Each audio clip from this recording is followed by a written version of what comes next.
large number of really excellent Disney titles, but for my money, this is the one that stands above the others.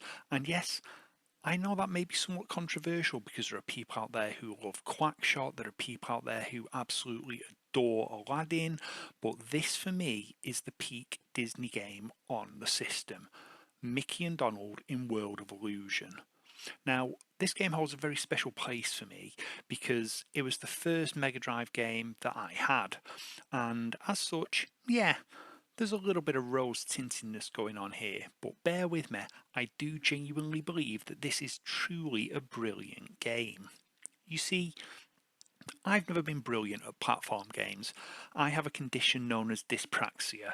It's a coordination issue, which means that games like platformers that can require some intricate control and timing, I'm usually not too good at. But this game, the difficulty curve is pitched just right, so I can get a lot of enjoyment from it. And hey, that's what games are all about, right? It's all about the enjoyment.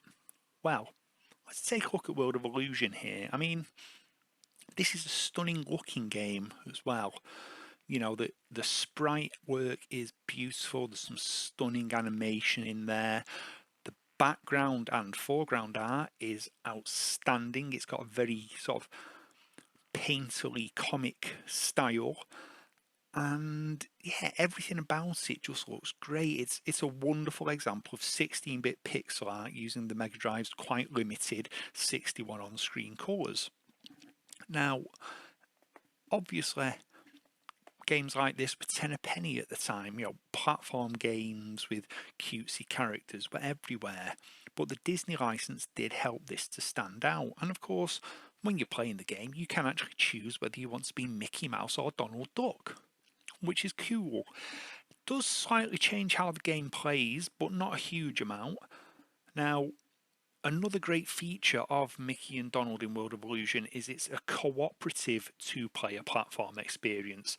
I'm not going to show that here because I can't play two-player with myself. It's just, you know, one pair of hands.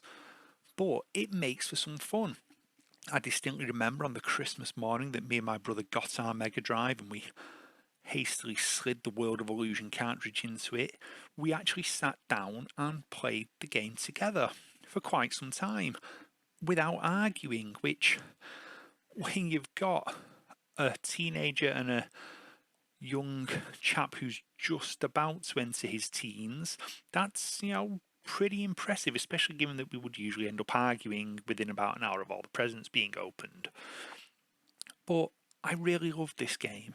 As I said, it looks beautiful and the sound's pretty good. It sounds Disney, if you know what I mean. There's a certain sort of sound that you associate with Disney, a very bright, jolly sound, and this game has that sound.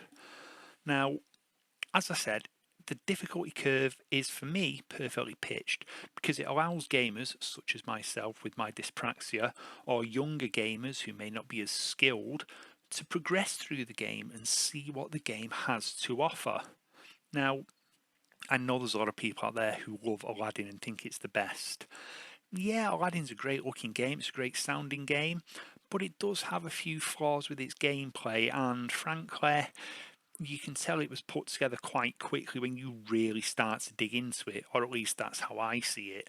But this game was a brilliant use of the Disney license that Sega had, and when you compare it to, say, its immediate sort of lineal predecessor, which would be Castle of Illusion, sorry, it's really good. Far better than the disaster that was Fantasia.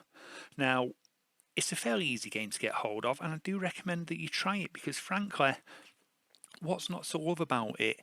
It's peak Disney and it is superb. So, yes, I am definitively stating that, in my opinion, this is the single best Disney licensed platformer on Sega's Mega Drive platform. Now, if you agree with me or disagree with me, let me know in the comments below. And also, if you've enjoyed this video, don't forget to like it. If you haven't done so already, hit that subscribe button. And this is Rob from 81632bit saying so long, and I will see you in the next video.